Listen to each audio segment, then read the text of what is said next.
personifies with himself the friendship of the nation and the beginning of the new year. Happy Nowruz, let every Nowruz be abundant in joy, in good luck.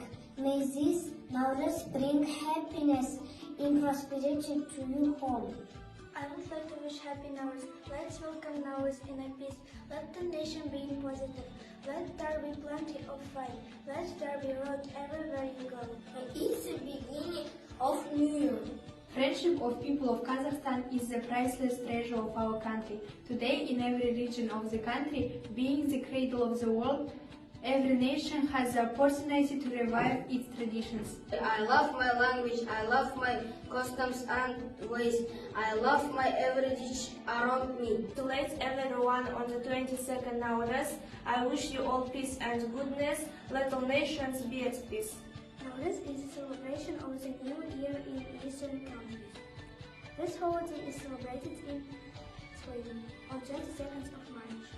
When Nowruz comes, the Kazakh people make Nowruz Kojer. Nowruz is a great holiday for all people of Kazakhstan. Nowruz is a very important holiday for Kazakh. Girls and the loud sing song and the merrily loud. The old man goes from his home with a staff. An invite from his bed could be eroded by the song, the sun, the poplar grey sky. I congratulate you on the holiday Nowruz. Let everything be fine.